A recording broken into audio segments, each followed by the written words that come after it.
Salut les amis, c'est Ben de Gorg Factory. Aujourd'hui, petite vidéo de présentation du starter 2 joueurs de Moonstone. Alors je ne vais pas vous présenter les règles parce que ça a déjà été fait dans une vidéo précédente. Je vous présente juste le contenu du starter comme j'ai pu faire avec la première petite boîte déjà diffusée il y a quelques temps. On va montrer un petit peu le matériel de jeu. Et concernant le matériel de jeu, bien entendu vous avez un petit livret de règles en français. Parce que le jeu, pour rappel, est distribué et a été traduit par Légion Distribution au niveau des règles et des cartes de figurines. Pas les decks de campagne, malheureusement pas encore en tout cas, ni le gros bouquin de règles. On n'a que le livret de règles dans les luttes de base qui est traduit. Après les règles sont toujours disponibles gratuitement en français, en téléchargement. Donc en matériel de jeu vous avez un livret format A5 avec les règles de base. Ensuite vous avez bien entendu toutes les cartes de personnages. La boîte se compose de 8 personnages, 2 factions, 4 figurines pour 2 factions différentes, donc 4 et 4. Vous avez les gobelins et les humains de l'autre côté, avec chacun leur carte de jeu.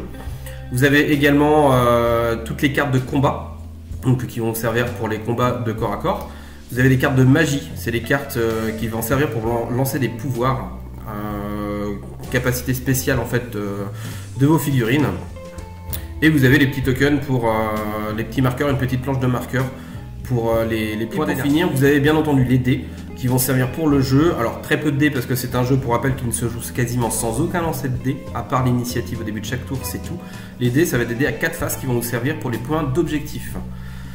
Et aussi une petite réglette dans la planche de points d'énergie, vous avez aussi une petite réglette. Concernant les figurines, commençons par le côté humain. Le côté avec le baron du Fol Choixpeau. C'est un humain qui est noble. Donc ça c'est des petits mots-clés qui sont importants, parce que vous pouvez avoir des synergies des fois par rapport à certaines figurines qui vont aller chercher certains petits mots-clés pour les booster. Donc humain noble, il a 5 en mêlée, donc c'est une très très bonne mêlée, 2 pouces de portée.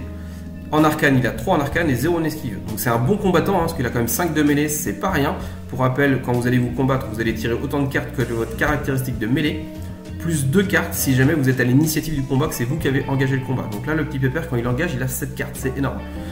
C'est dans les meilleurs combattants, hein, clairement, au niveau du nombre de cartes, il est pas en reste. 2 pouces de portée, c'est correct, parce que c'est une bonne portée, malgré tout, parce que ça va vous permettre de taper des fois sans avoir de réplique possible, étant donné que certaines figurines vont avoir que 1 pouce de portée. Donc vous pouvez vous placer à 2 pouces pour pouvoir mettre des taquets et éviter d'en recevoir. Donc ça, c'est plutôt pas mal. En règle spé, il a une épée longue. Si le personnage inflige des dégâts de mêlée perforants ou tranchants, vous augmentez vos dégâts de plus 1. Donc clairement, on va aller chercher les dégâts tranchants ou perforants si possible, sachant que quand vous engagez, vous allez avoir 7 cartes. Vous aurez quasiment tout le temps une carte normalement, ou alors vraiment pas de bol, qui va vous permettre de faire des dégâts perfos ou tranchants pour augmenter vos dégâts. Ensuite, c'est un baron, hein. C'est un noble, il a une armure de plate qui va réduire les dégâts non magiques de -2. Donc ça c'est plutôt cool en termes de tanking, il est vraiment pas mal. Après, en autre capacité, il va avoir le cri de ralliement, qui va lui coûter 0 points d'énergie. Il va le faire à 8 pouces de rayon, donc vous allez toucher tout ce qu'il y a à 8 pouces de vous, et vous allez pouvoir le faire qu'une seule fois par partie. L'énergie des autres humains présents dans l'aire d'effet est restaurée à la hauteur du nombre de points bleus restant sur la barre de santé. Donc ça c'est énorme, parce qu'une fois dans la partie, vous allez pouvoir remettre l'énergie à tous vos copains à côté, tant qu'ils ont le mot-clé humain. Donc ça peut être vraiment sympathique.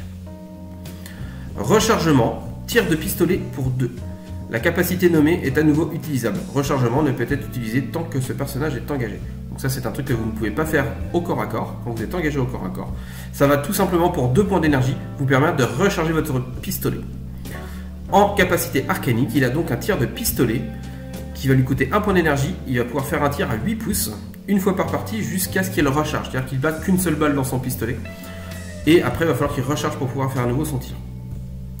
Il va vous falloir le chercher, la carte verte, X étant le nombre de dégâts plus 1 qu'il va mettre en contendant. Donc il peut faire des petits dégâts sympathiques. Et en catastrophe, il va subir 3 dégâts. C'est énorme par contre en catastrophe, donc attention à la catastrophe, ça peut vraiment faire mal. C'est un personnage qui a 7 points de vie, vous pouvez voir en bas, et il a 2 points d'énergie uniquement. Ça fait pas beaucoup par contre d'énergie, il a vraiment peu d'énergie, donc il va pas être très mobile à cause de ça. Il va pas pouvoir faire beaucoup d'actions, donc c'est peut-être un petit peu son point faible. Maintenant, il a un très bon tanking grâce à son armure. C'est un très bon combattant. Donc bon, il faut bien qu'il ait quand même des défauts. Donc son défaut, il va être là, clairement, ça va être sur les points d'énergie. 7 points de vie, c'est correct. Donc cumulé avec son armure, il va quand même bien tenir. Il est sur un socle de 30 mm comme la plupart des figurines. Ensuite, en coup de maître, sa botte secrète, c'est un coup de maître qui va être une amélioration du fendoir. Il va faire des dégâts de type tranchant, donc rappelez-vous, ça va déclencher du coup les effets de son épée longue qui va lui faire plus un dégât. Il va avoir en garde haute rien causé, en fendoir rien causé non plus. Estoc, il va faire 1, balayage rapide 2, frappe ascendante 3 et garde basse 2. Pour continuer avec les humains, on a vu le noble, donc la logique, on va faire son écuyer. Eric l'écuyer, c'est un soldat humain, donc c'est un aide de camp, hein, clairement, c'est un petit écuyer. Donc en mêlée, il a 3, donc, vous voyez, c'est pas du tout un combattant comme le noble. Hein. Il a qu'1 pouce de portée. En arcane, il a 3 et il a -1 en esquive. C'est un écuyer, il a la règle écuyer. Les autres soldats alliés situés dans les 4 pouces gagnent +1 en mêlée. Les nobles alliés situés dans les 4 pouces gagnent +2 en mêlée. Donc c'est un bon petit personnage de soutien clairement pour vos autres figurines humaines. +2 en mêlée pour le noble. Vous avez vu, hein, le baron il est à 5, ça le fait passer à 7. Quand il charge, quand il engage, ça le fait passer à 9. C'est énorme. Ensuite, il a le pourpoint en cuir qui réduit les dégâts tranchants et perforants de -1. Donc voilà, ça c'est une petite armure de cuir, hein. Forcément il n'a pas une armure de plate comme le noble, c'est un soldat de bras, c'est un écuyer, donc il a une petite armure quand même malgré tout, qui va lui permettre de réduire certains dégâts de -1. Il a une petite capa mon héros pour 2 d'énergie à 4 pouces, le soldat cible gagne 1 énergie, ou le noble cible gagne 2 énergies. Donc là, vous voyez, je vois que vous êtes content de voir ça, quand vous allez jouer le baron, clairement vous allez le mettre à 4 pouces du baron, il va le suivre, et il va pouvoir lui s'enlever des points d'énergie pour augmenter le nombre de points d'énergie du baron et lui en donner 2 de plus, ce qui va permettre de compenser la faiblesse du baron avec ses 2 énergies de base. Donc ça c'est plutôt cool. En capacité arcanique, il a le médecin de terrain pour 1 d'énergie à 4 pouces, il va lui falloir du bleu en carte. Le soldat ou le noble cible est soigné de X blessures, donc X étant bien entendu le X de votre carte. Et catastrophe, le personnage subit des blessures. Donc c'est un petit personnage, c'est un vrai personnage de soutien, hein, entre le fait qu'il va pouvoir buffer vos copains, que ce soit des soldats ou des nobles, il va pouvoir les soigner également, il va pouvoir leur redonner de l'énergie. Donc on va clairement pas, pour moi ce personnage-là, l'envoyer au combat, on va vraiment le laisser un petit peu en retrait, derrière les autres, et lui il va venir les buffer, les soigner, leur redonner de l'énergie. Ensuite, il va avoir 7 points de vie également, avec 3 points d'énergie, toujours sur socle de 30 mm. En botte secrète, il a la garde basse, donc, ce qui amène encore le fait que c'est un personnage défensif, plus qu'offensif. Ça va être tu vas le regretter. C'est une amélioration donc de la garde basse. Il va tout simplement causer aucun dégât sur tous les... il va prendre aucun dégât sur toutes les attaques en face. En effet de fin de phase, si ce personnage est toujours vivant, échangez les positions de ce personnage et d'un personnage situé dans les 4 pouces. Donc toujours dans l'optique défensif, vous le laissez toujours, de toute façon, vu ses capas qui sont tout à 4 pouces, il va rester dans les rayons d'un 4 pouces d'un soldat ou d'un noble. Si jamais votre adversaire arrive à l'engager, clairement, bah, vous allez essayer de choper la garde basse. Après, faut qu'elle tombe dans votre main, bien entendu. Mais si elle tombe, bah, bing, clairement, vous échangez la place avec le baron ou un soldat ou un autre noble, peu importe. Et bah, ça va plus être la même au niveau du combat. Ça va permettre de le préserver et d'envoyer un vrai combattant pour contrer votre adversaire. Donc bon petit personnage de soutien, à jouer clairement défensif. Continuons avec Frère Flavius, celui que moi j'ai toujours appelé Frère Tuck en vidéo, en hommage au compagnon de Robin des Bois, vous l'avez bien compris. Donc c'est un humain et c'est un clerc, donc c'est un moine. Donc en mêlée il a 4, il a 2 en portée, 2 pouces, en arcane il est à 3 et il a plus en esquive. Donc lui il est pas bien, il aime pas trop qu'on lui balance des sorts. Rembourrage naturel, réduisez des dégâts contendants subis par ce personnage de 2.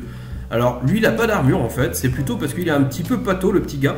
Il est bien dans sa chair, donc il absorbe les dégâts du fait qu'il soit bien costaud. Clairement, hein, il a une bonne corpulence, hein, on le voit sur la figue, hein, il est un petit peu rondelet. Donc c'est ce qui lui permet d'accueillir un petit peu les dégâts et de les amortir. Ensuite il a une matraque, si ce personnage cause des dégâts de mêlée tranchants ou perforants, il réduit les dégâts à 0. À nul.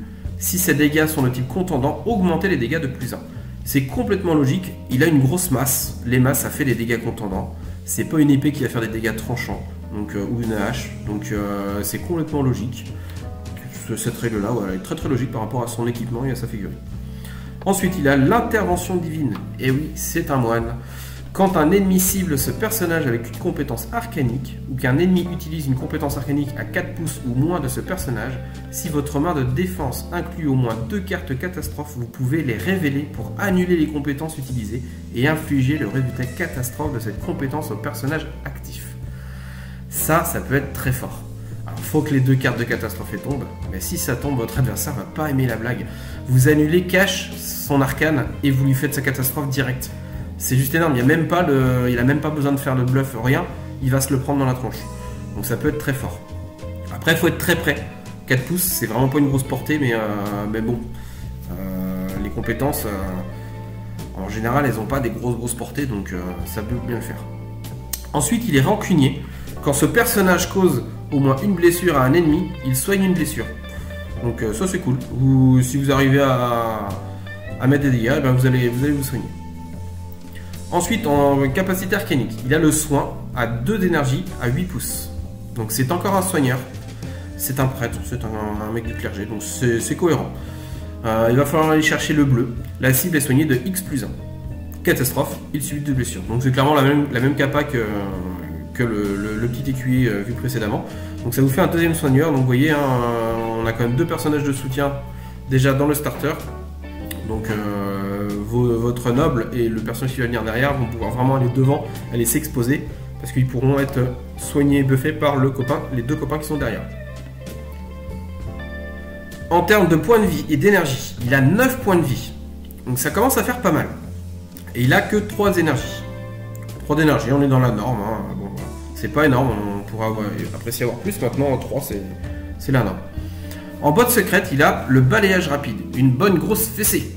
Si vous avez la carte balayage rapide, vous pouvez passer du coup sur sa botte pour mettre une grosse fessée à votre adversaire et tout simplement causer 0 dégâts partout. Et en effet de fin de phase, si ce personnage n'est pas tué, il se soigne d'une blessure. Une petite botte sympathique. Finissons par la dernière figurine de la bande humain. C'est encore un soldat, c'est Flintflock. Il a 3 en mêlée, 1 pouce de portée de mêlée. Il a 3 d'arcane et 0 en esquive. En équipement, il a une petite dague. Si ce personnage cause des dégâts de mêlée perforants, ajoutez plus 1 dégât. Logique, il va vous pointer avec son couteau. Avec son gros couteau, c'est une dague. Et il va augmenter ses dégâts. En autre capacité, il a le rechargement. Tir de mousquet pour 2 d'énergie. La capacité nommée, donc le tir de mousquet, va être rechargé. Ensuite, il a visé d'abord pour 1 d'énergie. Ce personnage gagne plus 1 en arcane jusqu'à la fin du tour. Vous allez voir qu'elle est importante cette capa là, il en a vraiment besoin. Faites gaffe, pour 1 d'énergie à 6 pouces, les statistiques d'esquive de l'allié ciblé gagnent moins 1 jusqu'à la fin du tour. Donc ça, c'est encore une façon de buffer ses copains, contre là cette fois les effets des pouvoirs arcaniques. Et là, sa grosse capa qui va lui servir le plus souvent, clairement, le petit pépère, il a un tir de mousquet à 1 d'énergie à 12 pouces. 12 pouces de portée, c'est énorme. Donc il est comme son copain le baron, il a qu'une balle, il va falloir après qu'il recharge. La cible, donc il va falloir aller chercher du vert. La cible subit X plus 2 dégâts contendants. C'est énorme. X plus 2, vous pouvez faire potentiellement 5 dégâts. Ça commence à faire vraiment beaucoup. À 12 pouces, la portée elle est énorme. Donc vous avez vraiment une arme très létale à longue portée. Catastrophe, ce personnage subit 2 blessures et sa capacité rechargement est inutilisable jusqu'à la fin de la partie. Tout simplement, votre arme s'enraye, le canon explose, peu importe, la balle elle part en travers le canon et votre fusil vous explose dans la tronche, donc vous ne pourrez plus vous en servir. En termes d'énergie, il a 3 énergies et il a 7 points de vie. 8 points de vie, pardon. C'est correct, 3 d'énergie c'est juste ce qu'il faut. Je vous disais, sa capacité visée d'abord elle est importante parce qu'il n'a que 3 d'arcane. Donc c'est-à-dire que quand il va faire sa capacité arcanique de tir de mousquet, il va tirer que 3 cartes. C'est pas énorme. Donc c'est vraiment important quand vous allez vous en servir et de faire votre tir de mousquet, de d'abord faire la visée pour augmenter votre arcane et après faire votre tir de mousquet et du coup tirer 4 cartes au lieu de 3. Ça paraît pas grand chose, une carte de plus, mais c'est énorme parce que ça vous augmente quand même considérablement vos chances d'avoir une carte verte, ce qui est important si vous voulez que votre tir passe. Parce qu'on n'a clairement pas envie de bluffer avec lui, de tenter de prendre une catastrophe derrière pour ne plus pouvoir tirer, sachant que c'est quand même son gros point fort. S'il n'a pas de tir, s'il peut pas tirer, il risque de pas faire grand chose quand même. C'est pas un gros combattant, il a que 3 en mêlée, il a que 3 énergies derrière, donc il va pas faire des gros moves. Donc clairement, il faut vraiment le jouer sur le tir. En botte secrète, il a la garde haute. Clairement, c'est un défenseur, hein, c'est pas un combattant, donc il a une capacité défensive en botte. Il va causer rien du tout sur toutes les cartes de vos adversaires. Par contre, il va réduire les dégâts de -1. Et en plus, en effet, vous pouvez déplacer ce personnage de 2 pouces maximum. Donc c'est une grosse capacité défensive. Clairement, si votre garde haute passe, et ben vous réduire les dégâts. Et en plus, vous allez vous barrer à 2 pouces. Donc ce qui peut vous permettre de vous sortir de la zone d'engagement de votre personnage, du personnage adversaire. Donc ça, c'est cool. Donc commençons maintenant les gobelins avec le Nabo Perfide. C'est un gobelin soldat. Il a 5 en mêlée, 1 pouce de portée. Il a 4 en arcane et -1 en esquive. Tiens, il y a une grenouille encore. En équipement, il a une armure de plate qui va réduire tous les dégâts non magiques de -2. On le voit bien sur la figurine, hein, c'est un bon soldat en armure de plate, bien armuré. Autre règle, il est perfide. Chaque fois que ce personnage cause au moins une blessure à un ennemi, ce personnage gagne 1 énergie, maximum 3 par tour. Donc dès que vous allez blesser votre adversaire, vous allez vous buffer en énergie, donc ça c'est plutôt cool. Il a la règle Nabo, c'est sur son nom. Si ce personnage joue le fendoir, réduisez les dégâts de -1. Donc on va clairement éviter de prendre un fendoir. Hein. Ensuite, il est amoureux de la bidoche. Ce personnage gagne +2 en mêlée lorsqu'il y a un géant dans les 4 pouces. Donc c'est pas mal à comboter avec un géant. Ou si votre adversaire en joue, bah, clairement si vous attaquez un géant, hein, c'est bien précisé un géant. C'est pas précisé allié ou adversaire. Donc quel que soit le géant, et ben, ça va le buffer. Ensuite, murmurer à l'oreille des géants. Pour 1 point d'énergie à 8 pouces, déplacer le géant cible jusqu'à 1 pouce. Donc petite capa pour déplacer les géants. Donc c'est cool. On prend. Pareil encore, c'est pas précisé allié ou adversaire. Donc vous pouvez le faire aussi bien si vous avez un géant allié ou si vous avez un géant adversaire. Donc ça c'est cool. Elle est casse-pied cette petite grenouille. Et oui, on a une petite rainette qui est revenue dans notre bassin. C'était là il y a 2-3 semaines. Donc elle chante. Ensuite en arcane, il a mais d'où viens-tu pour 2 d'énergie à 6 pouces. Placez la base de ce personnage en contact de celle de la cible ennemie. Catastrophe, le défenseur place ce personnage où il veut dans un rayon de 6 pouces. Donc vous allez chercher le rose, et si ça passe, et bien vous allez vous déplacer directement contre votre cible. Donc ça c'est un petit pouvoir arcanique fort sympathique, parce que mine de rien, c'est tout simplement un mouvement gratos de 6 pouces pour aller engager votre adversaire. Donc ça peut faire la bonne blague, si votre adversaire n'y pense pas par rapport à ces mouvements, ça peut être surprenant. Ensuite en botte secrète, il va avoir la frappe ascendante, on va y venir juste après. En point de vie, il en a 5, donc il est fragile, hein, en même temps c'est un gobelin, c'est logique, et il a 3 points d'énergie. Il est sur socle de 30 mm, bien entendu. Donc en botte secrète, la frappe ascendante, qui est le gratouilleur de rouston. Il va faire des types de dégâts perforants, il va causer 3 dégâts en garde haute, 3 dégâts en fendoir, 2 en estoc, 2 en balayage rapide, et rien contre frappe ascendante et garde basse. Donc clairement, il va quand même bâcher pas mal quand vous allez choper la frappe ascendante. Donc clairement, on va faire la garde hein, si on peut. Là ensuite, les dégâts causés par cette attaque ne peuvent pas être réduits par une compétence passive. Donc ça, c'est fort. C'est fort aussi parce que vous avez vu, bah, notamment, on a vu des personnages qui réduisent les dégâts par des compétences. Donc il va passer tous ces dégâts comme si de rien n'était. Effet de fin de phase, vous pouvez placer la base de ce personnage n'importe où en contact de la base de son adversaire. Donc vous pouvez clairement tourner autour de votre adversaire à la fin de la phase en plus, et du coup encore grappiller du mouvement, et pour vous rapprocher d'un élément de décor, rapprocher d'un objectif éventuellement. Continuons avec un gobelin sorcier, cette fois le fouisseur. Donc une petite figurine un petit peu de 1000 pattes avec 15 000 yeux là sur la figurine, moi je la trouve assez rigolote. Il a 4 en mêlée, 1 pouce de portée, 4 en arcane et -1 en esquive. Donc il est mitigé corps à corps arcane du fait de ses caracs. Maintenant il a un sécateur enchanté que vous pouvez voir sur sa figue. Tous les dégâts de mêlée générés par ce personnage sont considérés comme magiques à la place du type indiqué. Donc lui il fait forcément des dégâts magiques au corps à corps. Donc ça c'est plutôt pas mal parce que ça va contrer les règles de certaines figurines comme les armures de plate, tout ce qui est armure qui vont réduire les dégâts non magiques. Et là vu qu'il fait des dégâts magiques, et ben Osef, on s'en fout des armures adverses. En règle, il a le trou de verre pour 2 points d'énergie. La base de ce personnage doit être en contact avec un obstacle. Pour utiliser cette compétence, perdez toutes les pierres en sa possession, placez-les au contact de la base de ce personnage avec la valeur d'enfouissement de 1. Ensuite, placez ce personnage en contact de n'importe quel obstacle de la surface de jeu. Donc clairement, il va se téléporter. gros bonus de mouvement clairement, hein, parce que vous allez pouvoir vous téléporter n'importe où sur la table. Quand vous êtes au contact d'un décor, vous allez pouvoir vous barrer et vous allez vous mettre au contact d'un autre décor. Maintenant, le petit bémol, c'est que vous devez lâcher vos pierres par terre. Donc vous ne pouvez pas utiliser ça pour aller chercher une pierre qui est enfouie du côté de votre adversaire, vous prendre, vous téléporter et aller chez vous. Ça a été bien pensé comme capa parce que ça vous permet d'aller une projection énorme sur cette figurine là pour vous rapprocher de votre adversaire ou vous rapprocher des objectifs qui sont très loin de votre zone de déploiement. Par contre, il y a vraiment un bon garde-fou avec le fait que vous jetiez la pierre au sol. Si vous utilisez cette capa là, vous ne pouvez pas récupérer les pierres et vous rebarrer avec. Donc ça c'est cool parce que ça sera un peu no brain et ça serait vraiment too much s'il pouvait le faire. Donc très très bon garde-fou de la part de l'éditeur, donc ça c'est vraiment bien pensé.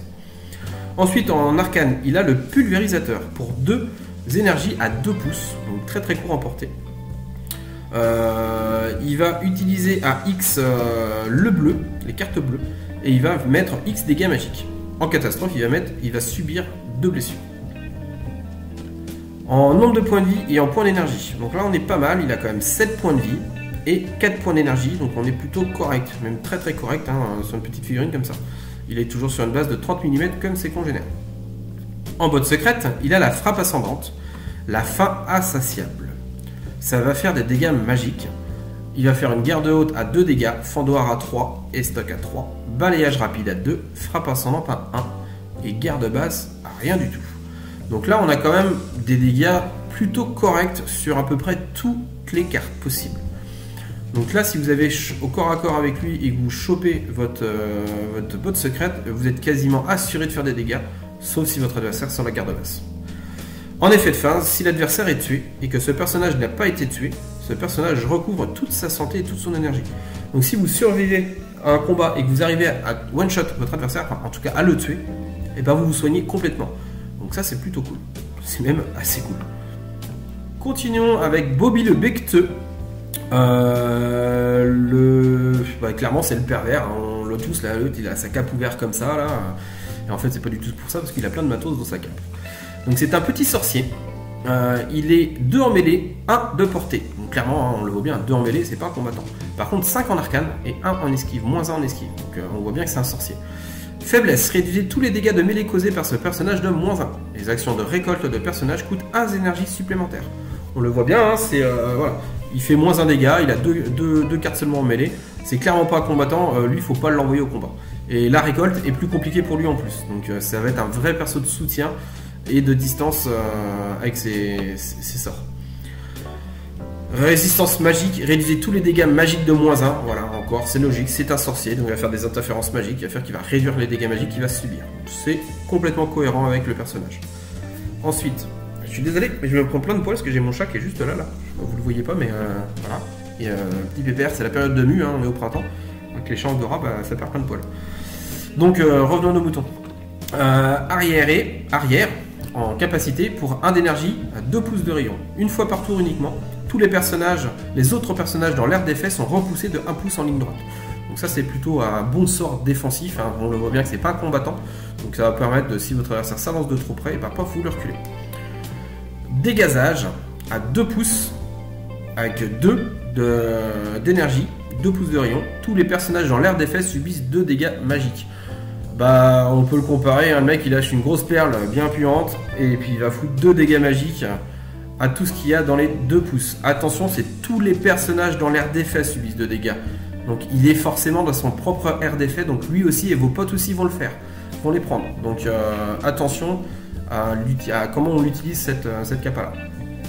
Soin 2 en capacité arcanique à 8 pouces, donc c'est un magot de soutien, on l'a vu. Il va soigner votre bande. Il va falloir aller chercher les cartes bleues. Il va soigner de X plus 1 blessure. Et en catastrophe, comme d'habitude, il va subir 2 blessures si il a une carte catastrophe. En nombre de points de vie et en jetons d'énergie. Il a 4 énergies et 7 points de vie. Donc c'est plutôt pas mal. 4 énergies, ça lui permet quand même de faire pas mal de petites choses. Notamment au niveau de ses capacités, hein, qui sont à 2 d'énergie à chaque fois, la plupart pour 2 d'entre elles. Donc il va pouvoir en faire 2 quand même malgré tout, donc c'est plutôt pas mal. Ou il va pouvoir faire 2 fois le soin s'il y a besoin. Donc ça c'est cool. En botte secrète, il a le fendoir, malgré tout, hein, c'est un petit combattant quand même. Il peut faire des bonnes blagues au combat. Vous n'aurez pas beaucoup de cartes, mais sa botte secrète fait que ça peut faire la diff. parce que sur toutes les cartes que votre adversaire va pouvoir mettre, à part le balayage rapide, il va faire 3 dégâts. C'est énorme, c'est quand même pas mal. Alors n'oubliez pas qu'il va réduire les dégâts en mêlée de 1, donc au final il va en faire réellement que 2. Mais bon, il a quand même un peu de répondant malgré tout. Maintenant il n'a pas beaucoup de cartes, donc vous vous attendez pas à faire des miracles non plus au combat avec lui. Hein. C'est un magicien, on va quand même le garder en retrait plutôt et soigner ses potes et faire des petits tricks avec le dégazage pour blesser un petit peu de monde. Si jamais votre adversaire se pack dans un coin, ça vaut le coup d'aller lâcher une bonne perle pour dégazer les narines de votre adversaire, ou éventuellement les repousser aussi avec son autre capacité pour repousser les figurines. Finissons par la plus belle figurine de la boîte, bon, à mon sens. Un gobelin monté sur un clébard. Moi j'adore. J'adore, la fille elle est juste excellente. En plus, quand vous regardez les yeux du chien, la figurine est vraiment très bien sculptée, je trouve. Il a un regard de fou, ce clébard. Donc, il est vraiment excellent. Fallait trouver l'idée. Donc, c'est un chevalier. Hein, donc, c'est Doug le Flatulent. C'est un gobelin soldat et animal. Normal, il est monté sur un clébard. Donc, c'est un chevalier. Hein. Il a 4 en mêlée et 3 pouces de portée. Il a une très bonne allonge avec ses 3 pouces. C'est vraiment énorme. Hein. Il a 0 en arcane et 0 en esquive. Par contre, Makash, lui, on fait pas d'arcane avec lui. En équipement, il a une lance. Si ce personnage cause des dégâts de mêlée tranchants, réduisez les dégâts à nada. Si ces dégâts sont de type perforant, augmentez les dégâts de plus 1. Donc, clairement, on va aller chercher les perforants. C'est complètement logique. C'est une lance de cavalerie qu'il a. C'est un cavalier monté sur un chien de combat. Donc, il va chercher les dégâts perfo pour piquer avec sa lance de cavalerie. Écu de joute, réduisez les dégâts perforants et contondants de -1. Donc logique, c'est sa règle, hein, c'est son petit bouclier. Il va encaisser un peu mieux les dégâts. Terrassier, quand ce personnage effectue une action de récolte, retournez une carte arcane. Réduisez la valeur d'enfouissement par X, X étant la valeur de la carte. Si vous tirez une carte catastrophe, tous les personnages en raison de 3 pouces subissent 2 dégâts magiques. Donc il sera forcément dans les 3 pouces, donc il va se les prendre aussi. Donc c'est un bon récolteur grâce à ça, parce que si vous avez une pierre qui a 4 par exemple, vous allez apprécier de la réduire de 1, 2 ou 3 derrière, potentiellement. Bon, il y a le petit risque avec les catastrophes, mais j'ai envie de dire, c'est le jeu ma pauvre Lucette. En autre règle, il a le dégazage, donc c'est la même capacité que le petit sorcier qu'on a vu juste avant. Donc 2 d'énergie à 2 pouces de rayon, tous les personnages dans l'air d'effet vont subir 2 dégâts magiques. Et là, attention, on a une superbe capa qui est énorme. Pour 2 d'énergie à 6 pouces, il va faire charger. Et ben le chien, il met un gros coup de collier et il charge. Rapprocher ce personnage de 4 pouces en ligne droite vers la cible ennemie. Si la prochaine action de ce personnage est une action de mêlée contre la même cible, augmentez les dégâts de +2. C'est énorme.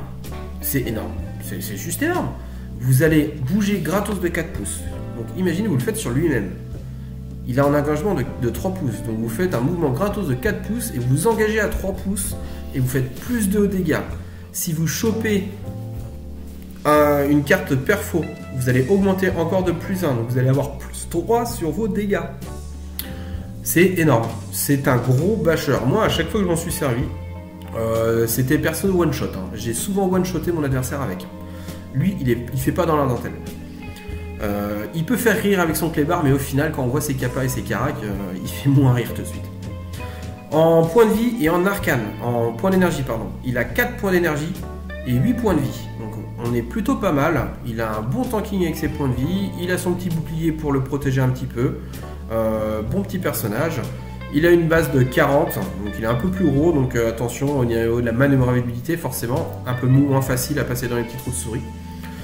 En botte secrète, il a la frappe ascendante, qui va faire des dégâts contondants. Mord, lui, la cheville. Donc ça, clairement, hein, ça correspond bien à l'attaque du clébard qui va mordre le mollet de votre adversaire. Il va causer 3 dégâts pour la garde haute, le fendoir, l'estoc et le balayage rapide, et 2 pour la frappe ascendante. Et nada pour la garde basse quand les cartes jouées par votre adversaire. Cette carte cause que dalle si votre adversaire est éloigné de plus de 1 pouce de ce personnage. Donc sa botte là, je la trouve pas super clairement, parce que faut pas que vous soyez à plus d'1 pouce de votre personnage. Donc pour faire des dégâts. Donc déjà faut être très proche. Donc vous perdez l'intérêt qu'il a, c'est de pouvoir taper à 3 pouces. Donc voilà, après forcément en fonction des cartes que vous avez, Le fait que ça soit aussi une carte de dégâts contendant, vous n'allez pas activer les capas de la lance qui vont faire plus un dégât parce que c'est pas du perforant. Mais bon, ça va dépendre en fait clairement de ce que vous avez, parce que vous causez quand même 3 dégâts sur 4 des cartes possibles en face, donc c'est quand même intéressant grâce à ça. Donc ça va dépendre de la situation et des cartes que vous avez. Donc voici terminé pour la présentation du starter 2 joueurs. Donc un très bon petit starter, hein, clairement, hein, vous avez 8 figurines, vous avez tout le matos de jeu dedans, donc on est plutôt pas mal. Vous allez le trouver, il est vendu au prix de 89,90€, donc 90 € hein, chez les revendeurs, modulo les réductions que vous pourriez avoir auprès de votre boutique ou de vos revendeurs. Donc franchement correct pour le prix. Vous avez quand même 8 figurines, donc 4 pour 2 factions, 4 figurines pour 2 factions, tout le matériel de jeu.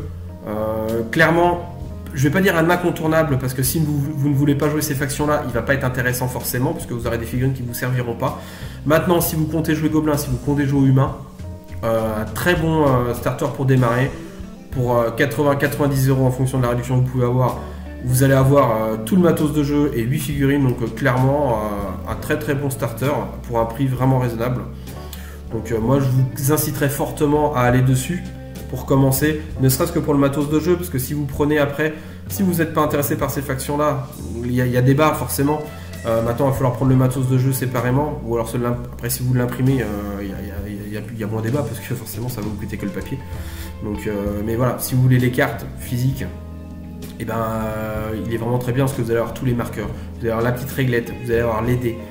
Donc les dés de 4, parce que ça c'est pas forcément les dés qu'on a dans sa boîte à dés. On a quand même plus souvent des dés de 6 que des dés de 4 qui traînent. Donc c'est plutôt cool, un bon contenu, des bonnes petites filles, donc vraiment de quoi s'amuser au départ. J'espère que ça vous a plu, je vous laisse lâcher un petit pouce bleu si vous ne l'avez pas fait, vous abonner pour voir la suite, et je vous dis à plus pour la prochaine vidéo.